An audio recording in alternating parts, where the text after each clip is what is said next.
La música es todo para mí, mi inspiración, mi motivación para seguir adelante, pero sobre todo es la banda sonora de mi vida. Le da un sentido, un norte, y sin ella no concebiría la vida de la misma forma. La música me ha mostrado cosas que no conocía de mi personalidad, aptitudes que tenía allí escondidas. Me ha ayudado a tocar una parte oculta de mí, una sensibilidad que no conocía. Bogotá le da toda la textura a la música que yo toco. Es como un estandarte, un pilar dentro de mis fundamentos musicales. Bogotá es caótica, contaminada, embotellada, violenta, oscura, como mi música, pero también es natural, urbana, despierta, amorosa y sobre todo viva. Pero la música no va sola, hay muchas personas detrás dando un mensaje. La música también es política y es resistencia. Está resistiendo por la naturaleza. No queremos fracking en el país. Señor Peñalosa, está muy feo eso de cortar los árboles en la noche. Eso no se hace. Señor Duque, está muy feo eso de subir los impuestos. Está muy fea la restricción contra la dosis personal. Un país de restricciones. Estamos mamados. Gracias a todos por venir. Resistimos juntos.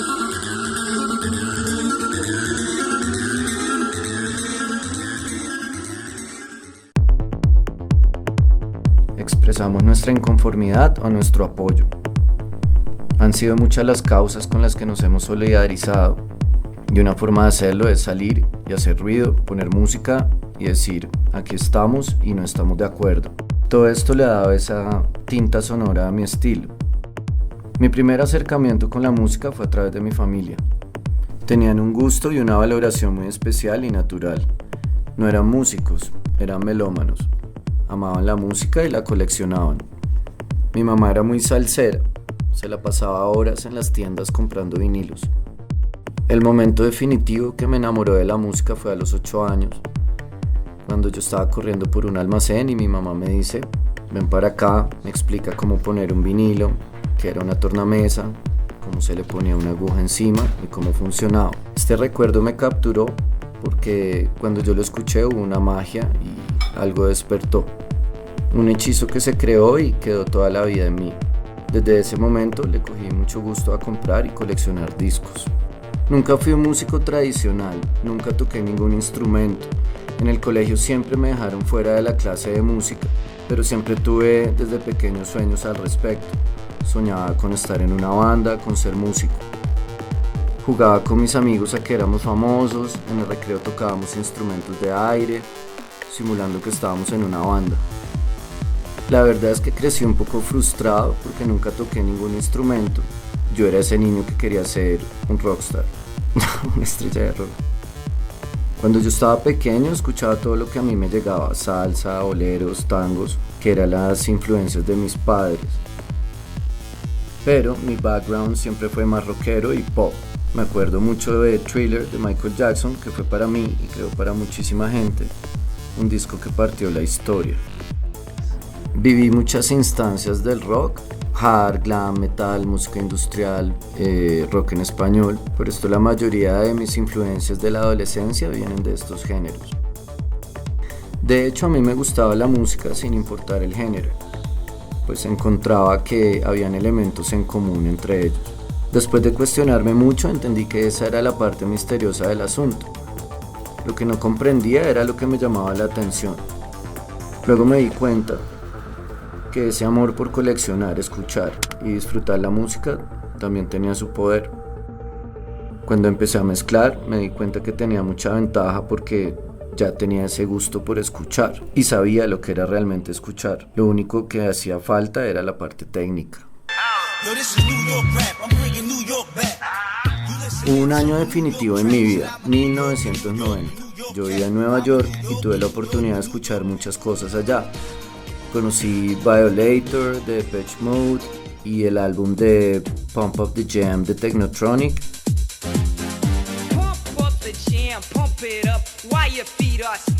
Y yo creo que esos fueron los primeros discos que me marcaron en cuestión de música electrónica.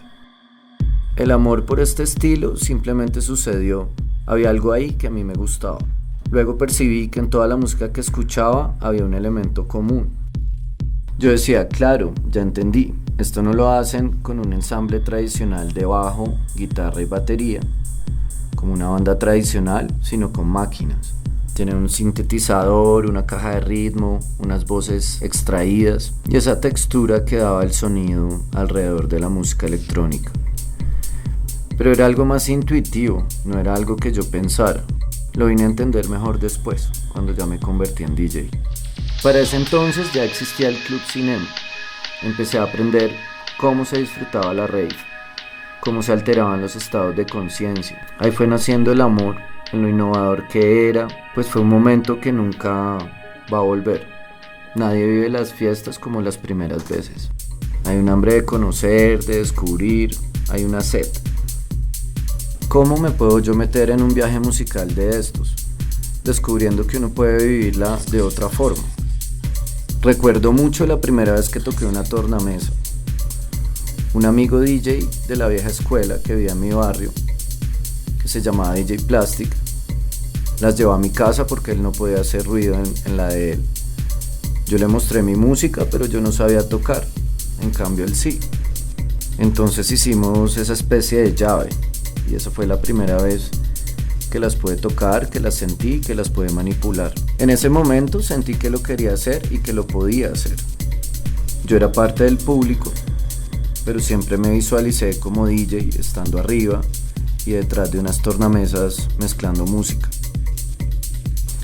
Yo vine a aprender esa parte técnica muy empíricamente, en mi casa con los pocos equipos que tenía, pero a través de la fiesta conocí a muchos DJs, como uno de mis mentores, J-Way, y ya después de eso la historia es otra.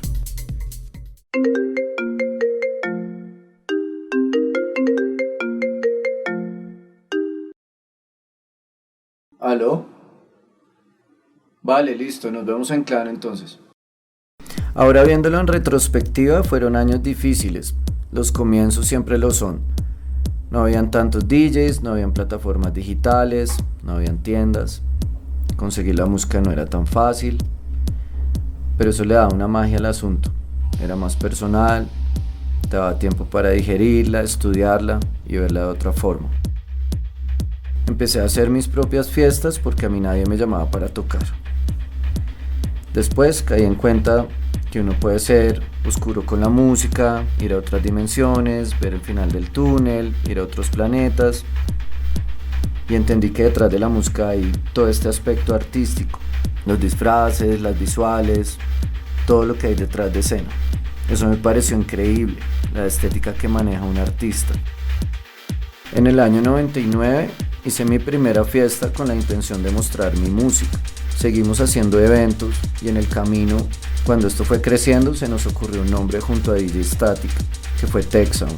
Ya después de eso empezamos a traer artistas, nos convertimos en una agencia de bookings y luego finalmente en un sello disquero. Sacamos nuestro primer vinilo, buscamos productores y colaboradores para dejar una herencia, para dejar un aporte a la escena local. Clan Club es una extensión de Tech Sound, es decir, todas esas fiestas, la música, el sello disquero necesitaban un laboratorio. Como en la gastronomía, mi estudio es la cocina y Clan es el restaurante donde la gente va a probar y a comerse la música. Un clan es una familia que no tiene vínculos de sangre necesariamente y que no tienen que estar en la misma ubicación geográfica. Eso es un clan. Sónico y Luis Vargas somos la misma persona. Definiría a Sónico como un artista pasional, político y sensible, pero Sónico es solo un reflejo de Luis aplicado a otro campo de mi vida. Sónico le pone una banda sonora a quien soy yo, a esa sensibilidad, esa humanidad y esa pasión.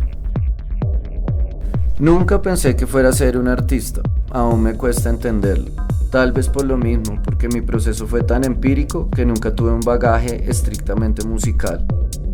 Parte del secreto es nunca olvidar lo que uno quería cuando era público, y eso es lo que siento cuando estoy allá arriba tocando, aún hoy día. Pienso en cuando estaba allí abajo, lo que quería escuchar, lo que me movía, y eso es lo que intento darle a mi público. Y pienso que es así para cada artista, estar en contacto con esa sensibilidad que nos rodea, que te toca a nivel personal. Tomar todas esas cosas como el dolor, el contexto político, el entorno, la ciudad, son elementos que están siempre presentes en todo lo que yo hago. Son cosas muy circunstanciales. Eso me ha ayudado a crear ideas, a crear música y a hacer arte. Le apunté mucho a eso durante mi carrera, sin importar lo que tocara. Tenía que tener una característica única, algo especial en mi sonido, que con el tiempo la gente se pudiera identificar, que dijeran, ese es el sonido de Sónico. Cuando estoy tocando, siento que es el único momento que es verdaderamente mío. Es un momento sublime. No hay padre, no hay madre, no hay novia, no hay mundo, no hay nadie. Estoy solamente yo, con la música. Es un momento muy íntimo donde me siento totalmente realizado. Lo único que quiero es transmitirles esa felicidad que yo siento, pues estos momentos son muy esporádicos. Y cuando nacen, solo en ese momento te das cuenta de esa conexión. Es lo que hace que valga la pena seguir adelante. Yo sigo acá por el inmenso amor que le tengo a esta escena, a Bogotá y a Colombia, porque siento que aquí todavía hay mucho por hacer, que hay cosas que nunca encontrarás en otras partes del mundo. Todos los artistas que vienen acá se dan cuenta que nuestro principal recurso, nuestro plus, el ícono, no somos ni siquiera nosotros los DJs, sino el público. Todo eso que hemos construido y esa identidad a la que le apuntamos es lo que nos motiva, pues falta muy poco para que suceda. Yo sigo en esto porque siento que aún no he hecho todo lo que puedo hacer. Yo siento que lo mejor aún está por suceder. Como en el arte, el tecno es la pintura del pintor.